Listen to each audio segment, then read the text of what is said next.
मित्रों नमस्कार, मैं विजय दीक्षित। आज हमारी रामायण की कुछ चौपाइयाँ जो हमारे केसरी नंदन के ऊपर है, जो हर तरह से सक्षम है, हर तरह से किसी भी काम को करने में सक्षम है। कहते हैं कि परिंदों को मंजिल मिलेगी यकीनन, यह फैले हुए उनके पर बोलते हैं। वह लोग रहते हैं खामोश अक्सर, जमाने में जिनके हुनर बोलते हैं। लहरों से डरकर नौका पार नहीं होती, कोशिश करने वाले की कभी हार नहीं होती। अभी तो नापी है मुट्ठी भर जमीन हमने, अभी तो पूरा आसमान बाकी है। मित्रों, जय जय श्री राम के साथ हम आज आपको जो प्रसंग में ले जा रहे हैं, रामायण काल में जब भगवान श्री राम की सेना माता सीता को खोजते हुए, ये प्रसंग उस समय का है कि जब बार बार खोजने के बावजूद भी माता सीता की खबर मिल नहीं पा रही थी, तो सुग्रीव ने, जो बानरों के राजा थे, सुग्रीव ने एक घोषणा किया कि आज उन्होंने कई टीम बनाई, कोई पूर्व जाएगा, कोई पश्चिम जाएगा, कोई उत्तर जाएगा, कोई दक्षिण जाएगा। और उन्होंने ये घोषणा किया कि आज जो भी बिना खोज के आएगा उसकी गर्दन काट दी जाएगी। सोचो मित्रों, जीवन में अगर आपने आगे बढ़ना है, आपने अगर आकाश की बुलंदियों को छूने की इच्छा है आपको, तो आपको ये सोच के जाना पड़ेगा कि वापसी का कोई रास्ता नहीं है। सारे बंदर अपने अपनी दिशाओं में चल पड़े और माता सीता की खोजते हुए एक टीम, जिसमें हनुमान जी थे और हमारे यक्षराज थे, और उन्होंने एक तरफ से वो लोग चल पड़े। तो ये दक्षिण भाग में जो महेंद्र पर्वत है, वर्तमान में जिसे तमिलनाडु का तट भी कहते हैं, समुद्र के किनारे पहुंचे। तब चारों ओर फैला अथाह समुद्र उसे पार करने की विशाल चुनौती दे रहा था, और मन में बार बार उठता एक ही सवाल, यह पार कैसे किया जाए और इसको कौन पार करेगा। सुंदरकांड केवल रामायण का एक अध्याय या कुछ छंदों का संग्रह नहीं है। बाबा तुलसीदास जी ने यह मानव जात के लिए एक ऐसा मनोवैज्ञानिक ग्रंथ बनाया है कि अगर इसको आप अध्ययन करें, इस पे आप अगर इसके पद चिन्हों पे चलें, तो आपके लिए कोई भी चीज़ अधूरी नहीं है। अच्छा, हनुमान जी के बारे में था कि उनको एक श्राप लग गया था कि वो अपनी शक्ति भूल जाते थे।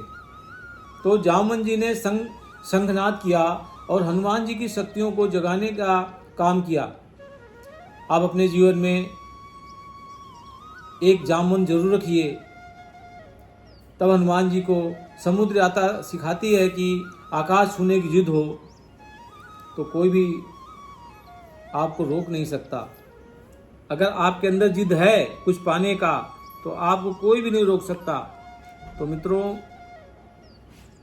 आइए रामचरितमानस के सुंदरकांड के कुछ दिव्य चौपाइयों में चलते हैं, जो सुंदरकांड की दिव्य चौपाइयाँ हैं, जो हमारे संकट मोचक हनुमान जी के ऊपर है। और इसका अगर आप नित्य पाठ करते हैं, इसको मनन करते हैं, चिंतन करते हैं, तो आपके जीवन में कोई बाधा नहीं आ सकती। आइए पहली चौपाई की तरफ बढ़ते हैं। जामवंत के बचन सुहाए, सुनि हनुमंत हृदय अति भाए।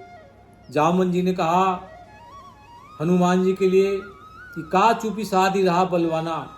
जब ये चलने लगा कि भाई समुद्र को कौन पार जा सकता है, कोई बोलता था जी हम तो आधे रास्ते जाएंगे, कोई कहता था हम पूरे चले जाएंगे, कोई कहता था कि हम तो चले जाएंगे लेकिन वापस नहीं आ पाएंगे। तो उसी बीच में वहीं पे हनुमान जी भी बैठे हुए थे। तो जामवंत जी ने हनुमान जी को की तरफ देखते हुए बोला कि जामवंत के बचन सुहाए, सुनि हनुमंत हृदय अति भाए। जब जामवंत जी ने कहा का चूपी साध ही रहा बलवाना, बोले हनुमान जी यहाँ बैठे हुए हैं, उसके बावजूद भी उनकी तरफ से कोई बात नहीं आ रही है। तो जामवंत जी की प्रेरणादायक वचन जिसे सुनकर हनुमान जी के मन में उत्साह और आत्मविश्वास जाग गया।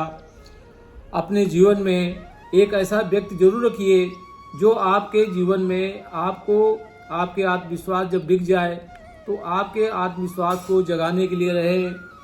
जय जय श्री सीताराम। जय जय श्री सीताराम। आइए सुंदर कांड की दूसरी सुंदर चौपाई की तरफ बढ़ते हैं। तब लगी मोही पर क्यों तुम भाई, सही दुख कंद मूल फल खाई। हनुमान जी कहते हैं, हे भाइयों, जो भी उनकी बंदर जात थी, वहाँ जो भी उनके गण थे, उन्होंने कहा, हनुमान जी कह रहे हैं, हे भाइयों, तुम लोग दुख सहकर और कंद मूल फल खाकर, क्योंकि उस जमाने में कोई दाल सब्जी तो मिलती नहीं थी, तो जंगल में कंद फूल फल ही होते थे। तो उन्होंने कहा कि कंद मूल फल खाकर तब तक मेरी प्रतीक्षा धैर्यपूर्वक करना, पेशेंस के साथ करना, कि जब तक मैं माता सीता की खबर लेकर यहाँ ना आ जाऊं। मंगल भवन मंगलहारी, द्रवहु सो दशरथ अजर बिहारी। श्री सीताराम, श्री सीताराम। अगली चौपाई आती है, तीसरी चौपाई आती है, दिव्य चौपाई है, उसको आप देखिए। जब लगी आवहूँ सीतहि देखी, होई काजू मोहि हरस विषेखी। अब पूरी टीम से और जामुन जी से हनुमान जी विदाई ले रहे हैं, और विदाई लेते समय हनुमान जी कहते हैं, जब तक मैं माता सीता को देखकर वापस नहीं आ जाता, तब तक आप लोग यहीं रुककर मेरी प्रतीक्षा करें। मुझे पूरा विश्वास है कि प्रभु श्री राम का यह कार्य पूरा होगा। इसी वजह से मेरे हृदय में हर्ष हो रहा है। जब भी आप कोई जीवन में, इस चौपाई ये कहती है कि जब भी आप कोई जीवन में कोई भी काम करें, तो आपके अंदर उस काम के प्रति पूरी ही पॉजिटिव होना चाहिए। कभी भी आपको ये आपके मन में विचार नहीं आना चाहिए कि ये काम हम नहीं कर पाएंगे। जब आप पूरी तरह से विश्वास से प्रेरित रहेंगे कि हम जिस काम को करने जा रहे हैं उस काम को हम 100% करके आएंगे, तो वो काम कभी भी आपका अधूरा रह ही नहीं सकता। बोलो सियावर रामचंद्र की जय, उमापति महादेव की जय, पवन पुत्र हनुमान की जय। आइए चौथी चौपाई की तरफ चलते हैं। यही कही नाई सबही कहूँ माथा, चले हरसी है धरि रघुनाथा। बाबा तुलसीदास जी कहते हैं कि बजरंगबली हनुमान जी यही बात कहके कि आप लोग हमारा इंतजार करिए जब तक माता के मैं खबर लेके नहीं आ जाता हूँ, सबको प्रणाम किया, और हनुमान जी हृदय में श्री राम को धारण करके प्रसन्न होकर चल पड़े। अब देखिए ये चौपाई क्या कहती है। जब भी आप कोई काम करने जाएं, अपने बड़ों का प्रणाम करें, उनका आशीर्वाद लें, और हृदय में भगवान का स्मरण करते हुए प्रसन्न मुद्रा में आप अपने काम की तरफ आगे बढ़ें। आपका काम एकदम 100% सफल होगा। आइए पांचवी चौपाई की तरफ चलते हैं, जो बहुत ही दिव्य और सुंदर चौपाई है। सिंधु तीर एक भूधर सुंदर, कौतुक कूदी चढ़े उताऊ पर। समुद्र के किनारे एक सुंदर पर्वत था जिस पर हनुमान जी ने उत्साहपूर्वक चढ़ गए। अब क्या होता है जी, जैसे कोई जंप मारनी होती है तो एक पैर पीछे एक पैर आगे, और उस पैर को इतना प्रेशर देना होता है कि जब आपको कोई कूदने जा रहे हैं, कोई चीज़ जंप करने जा रहे हैं, तो समुद्र के किनारे, चूँकि समुद्र को लांघना था, कोई आसान काम नहीं था। लंका जाना है, समुद्र को पार करना है, not a easy work, impossible work है ये आम लोगों के लिए। लेकिन हमारे हनुमान जी ही हैं जिनके मन में पूरा विश्वास है श्री राम को मन में धारण करते हुए कि इस काम को वो सिद्ध करके ही आएंगे। तो छलांग लगाने से पहले समुद्र के किनारे जो एक सुंदर पर्वत था जिस पर हनुमान जी बड़े उत्साह के साथ चढ़ गए। मंगल भवन मंगलहारी, द्रवहु सो दशरथ अजर बिहारी। आइए छठी चौपाई की तरफ बढ़ते हैं। बार बार रघुवीर संहारी, तर क्यों पवन तनय बल भारी। बार बार श्री राम जी का नाम लेकर अत्यंत शक्ति के साथ छलांग लगाई। उस पर्वत पे चढ़ते हुए भगवान श्री राम का बार बार नाम लेते हुए पूरी ताकत के साथ छलांग लगाई। ये हमें चौपाई कहती है कि जब भी हम कोई काम करें उसमें हम अपना 100% दें, पूरी ताकत लगा दें, काम जरूर होगा।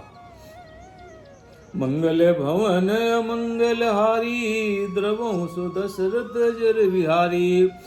बोलो पवन पुत्र हनुमान की जय। आइए हम अब 7वीं चौपाई की तरफ चलें, जो बहुत ही जबरदस्त चौपाई है। जेहि गिरि चरण देई हनुमंता, चलन सुगा पाताल तुरंता।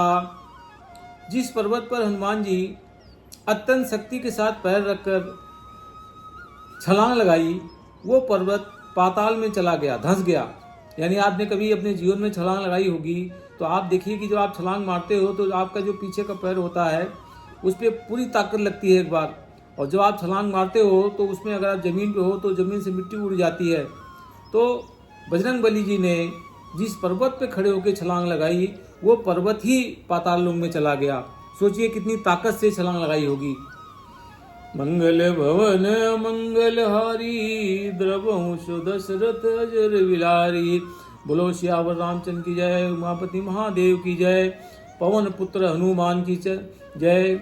आइए हम अब 8वीं चौपाई की तरफ चलते हैं।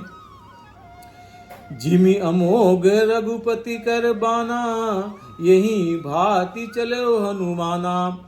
भगवान श्री राम जी के तर्कस में 2 बाण बड़े ही विलक्षण थे, जिनका नाम था जिमि अमोघ। ये बाण ऐसे थे कि जब उनको संधान करते थे भगवान तो वो अपने लक्ष्य को भेद के वापस तर्कस में आ जाते थे। तो जिस तरह श्री राम जी का बाण कभी लक्ष्य, और ये बाण में ये खास बात थी कि ये अपना लक्ष्य कभी नहीं चूकता था, वैसे हनुमान जी वेगपूर्वक आगे बढ़ रहे थे। जब भी आप काम करें भगवान को अपने हृदय में धारण करें और ये धारण करें कि हमारा जो लक्ष्य है उसको हम प्राप्त करेंगे। लक्ष्य की प्राप्ति बहुत ज़रूरी है, और लक्ष्य की प्राप्ति के लिए हमें 2 चीज़ों का बहुत ही आवश्यक होता है। एक तो भगवान का स्मरण करते रहें और अपने लक्ष्य के प्रति आप पॉजिटिव रहें कि ये लक्ष्य मैं ही प्राप्त कर सकता हूँ और मैं प्राप्त करूँगा। आइए मित्रों, अब हम 9वीं चौपाई की तरफ बढ़ते हैं। जलनिधि रघुपति दूत बिचारी, तय मैनाक होई श्रम भारी। समुद्र ने जब देखा कि हनुमान जी श्री रघुनाथ जी के श्री राम के दूत हैं तो उन्होंने मैनाक पर्वत से कहा कि हे पर्वत, तुम हनुमान जी की थकान को दूर करो, इसलिए उन्हें विश्राम करने में मदद करो। आइए अब लास्ट और 10वीं चौपाई देखते हैं, और इसी चौपाई में बहुत बड़ा जीवन का सार छुपा हुआ है। मित्रों, मैं आपको सही बताऊं, रामायण की एक एक चौपाई जीवन जीने की शक्ति देती है, जीवन दायिनी है। जैसे माँ गंगा जीवन दायिनी है, वैसे ही मैं रामायण को भी कहता हूँ कि अगर आप इसको जब भी मौका मिले आप जरूर पढ़ें। आइए हम 10वीं और लास्ट चौपाई सुंदरकांड की, जो बहुत ही सुंदर और दिव्य चौपाई है, उसकी तरफ बढ़ते हैं। और आइए देखिए, उसको देखते। हनुमान तो ही परसा कर पून कीन प्रणाम, राम काज कीने बिना मोहि कहाँ विश्राम। हनुमान जी ने मैनाक पर्वत को धन्यवाद दिया, प्रणाम किया और उनको बोला कि हे मैनाक पर्वत जी, अभी मैं जिस काम के लिए निकला हूँ श्री राम प्रभु का कार्य किए बिना मुझे विश्राम नहीं है। अब ये चौपाई क्या कहती है कि जीवन में आप जिस लक्ष्य को, जिस गोल को आप मान लीजिए, जो आपका ड्रीम्स है, ड्रीम्स को गोल में तब्दील करिए और एक्शन प्लान लेते हुए आप जो है अपने मन में ये पूरा भरोसा रखिए कि जब तक आपका लक्ष्य की प्राप्ति नहीं हो जाती है तब तक आप विश्राम मत करिए। चलते रहिए, चलते रहिए। एक दिन ऐसा आएगा कि आप अपनी लक्ष्य की प्राप्ति कर लेंगे। तो हनुमान जी मैनाक पर्वत को कहते हैं कि मैनाक पर्वत जी, आपको बहुत बहुत धन्यवाद जो आपने हमें विश्राम करने के बारे में बोला। लेकिन जब तक मेरा लक्ष्य पूरा नहीं हुआ था, जब तक मैं माता सीता का पता नहीं लगा लेता हूँ, खोज नहीं कर लेता हूँ, तब तक विश्राम करने का मतलब ही नहीं होता। तो इसका ये हुआ, इस चौपाई ये कहती है कि जीवन में आपने एक लक्ष्य बना लिया। उस लक्ष्य बनाने के बाद उसके एक्शन प्लान को बनाते हुए आप तब तक मत रुकिए जब तक आपके लक्ष्य की प्राप्ति ना हो जाए। मित्रों, अब मैं अपनी चौपाई की पाठ को यहीं विराम देता हूँ और आगे आपको रामायण की बेहतरीन से बेहतरीन चौपाई मैं आपको सुनाऊंगा और उनके बारे में बताऊंगा। अब मैं आप लोगों से विदा लेता हूँ किसी अगले दिन के लिए, और मैं अपनी शुभकामनाओं के साथ आप लोगों को विदा लेता हूँ कि आप सभी स्वस्थ रहें, व्यस्त रहें और मस्त रहें। जय जय श्री राम, जय सीताराम, जय सीताराम। नमस्कार।